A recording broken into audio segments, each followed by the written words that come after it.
My wife stood in the courthouse lobby, her face ghost white, finally getting it. She was just now realizing that I had legally and methodically taken her entire life apart. "You can't do this," she stammered. But the words were just empty echoes. It was too late. The cushy, privileged life she'd been mocking with her lover was gone. And I was the one who did it. The complete and devastating collapse of her world started 3 months before. All because of a single, careless text message she never ever meant for me to see. Before everything went up in flames, our life was the comfortable kind of people write books about. We'd been married for 12 years. 12 years of scraped knees, bedtime stories, and building my architecture firm from nothing into a business that gave us a life I'd only dreamed of as a kid. I wasn't just some provider. I was a husband and a father. I was the one getting up for 2 a.m. feedings with our kids, Lily and Tom. I coached Tom's soccer team and never missed Lily's ballet recitals. My wife, Sarah, was a paralegal when we met, but we both decided she'd stay home after Lily was born. I thought we were a team. I thought we were building the same life. The first sign something was wrong was tiny. Sarah started guarding her phone like it was a state secret. She'd be giggling at her screen late at night, brushing it off as a funny video. The girls' nights started happening more often. I'm not a jealous guy. Trust was the foundation of our marriage, or so I thought. I'd ask who she was texting, and she'd just wave her hand dismissively, "Oh, just Becca," or "You don't know her." I let it go. Why wouldn't I? This was my Sarah. I'll admit, the firm was demanding. There were weeks I worked long hours, buried in blueprints, but I always made it home for dinner. I always tucked the kids in. I thought I was present. Looking back, I was just a ghost, completely blind to the rot that had set in. I was so focused on providing the perfect life that I didn't see the person I was providing it for had already checked out. The earthquake that brought it all crashing down hit on a Tuesday. I came home early to surprise the kids. Sarah's iPad was on the kitchen counter. We shared an Apple account, which had never been an issue. A message popped up from a name I didn't recognize. Mark. The message was short. "Can't wait for this weekend. Hope you can get away from the warden long enough to have some real fun." The warden. It took a second to sink in. Was that me? My heart started pounding. My hands were shaking as I tapped open the message thread. It was a total violation of her privacy, I know. But some gut instinct told me my whole life was on a knife's edge. What I found was a chasm. A full year's worth of messages. A year. They detailed a physical and emotional affair so deep it made my stomach churn. They talked about secret lunches and stolen afternoons.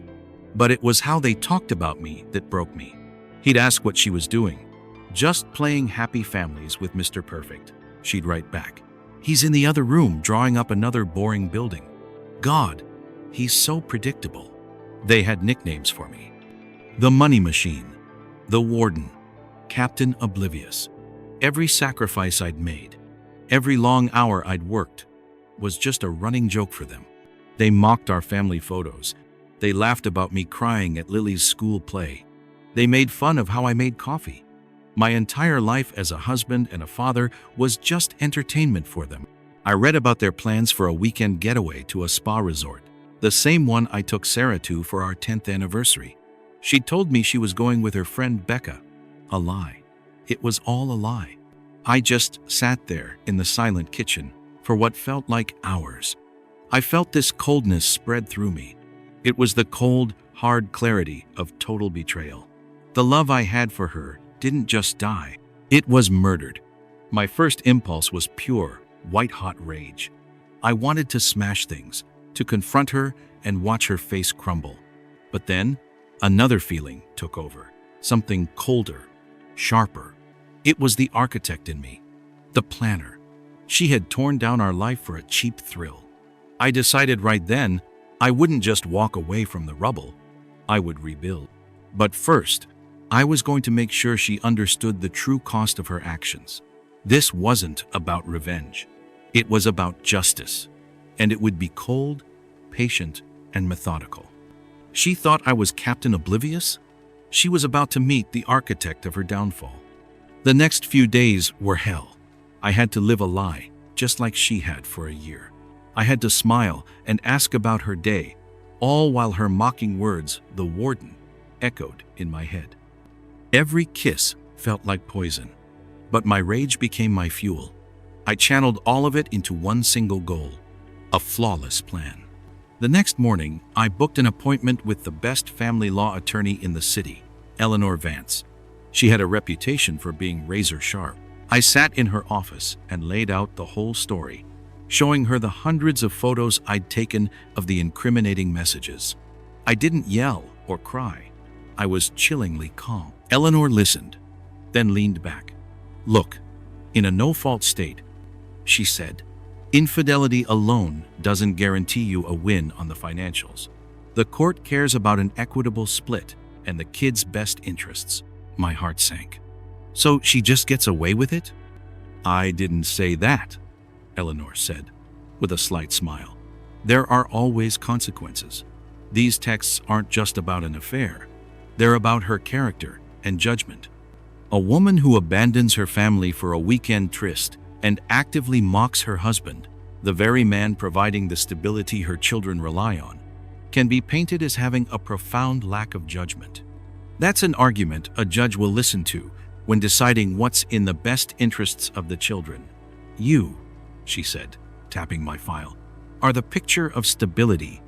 You're the breadwinner, but you're also deeply involved with your kids. You're the constant. We'll make sure the court sees that." That's when the plan took shape. It wasn't just about revenge anymore. It was about protecting my kids and my future. Eleanor's strategy was brilliant. First, documentation. I became an archivist of my own life's demolition. I set up the iPad to forward her messages to a secure email and documented how she used our joint credit card to buy him gifts. Second, finances. Eleanor's advice was specific. Do not unilaterally cut her off or move large sums of money before we file. A judge could see that as you trying to bully her. Instead, we document everything. We get a crystal clear picture of all assets. The moment we file, we will also file motions to protect these assets from being wasted. It wasn't about hiding money. It was about controlling the narrative and preventing her from draining our accounts. Third, the house.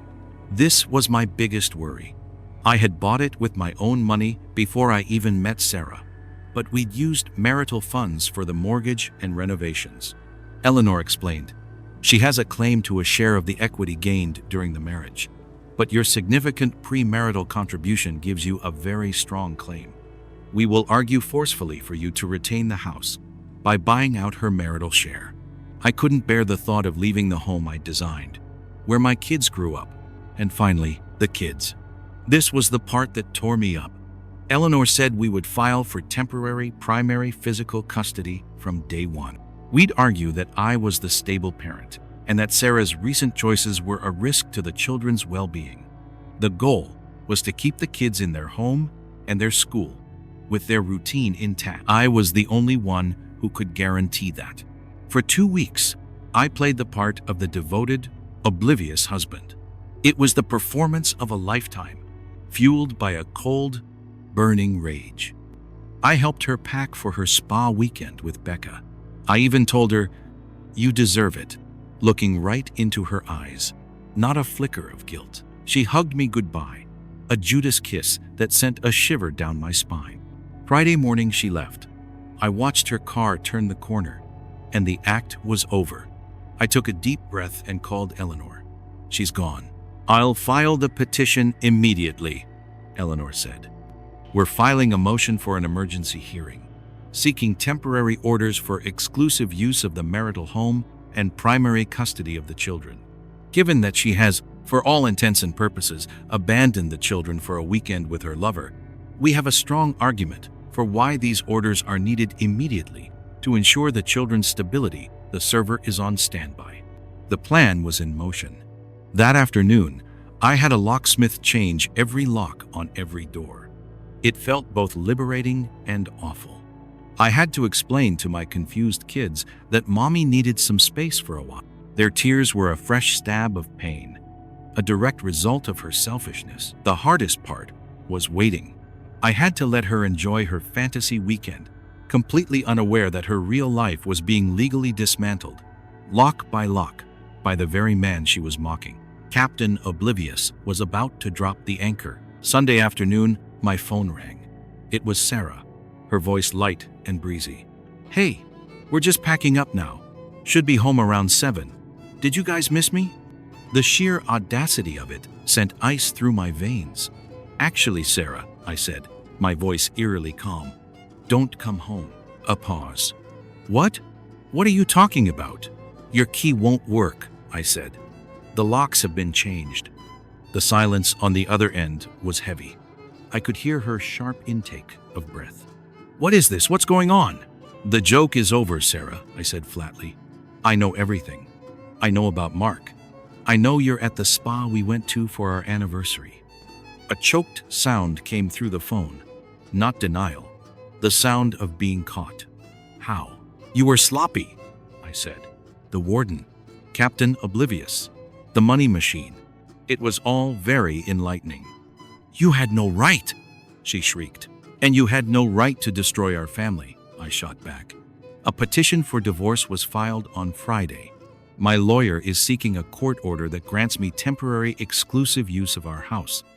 If you set foot on this property, I'll call the police." She started sobbing hysterically. "You can't do this. What about the kids?" "The kids are safe with me," I said coldly, which is more than I can say for their mother. "We have a temporary custody hearing scheduled. A process server is on his way to meet you with all the paperwork. I suggest you find a hotel and a very good lawyer." I could hear a man's voice, Mark's, in the background. "Oh, and Sarah," I added. "Tell Mark I said hello. And tell him that his wife, Jennifer, might be very interested to learn about his weekend. I have her number. Whether I use it or not depends on how cooperative you both are from now on." I hung up. For the first time in months, the rage subsided. It was replaced by a vast, empty calm. The war had begun, and I had just won the first decisive battle. The aftermath was as messy as I expected. Sarah's lover, Mark, apparently wanted no part of this real-world drama.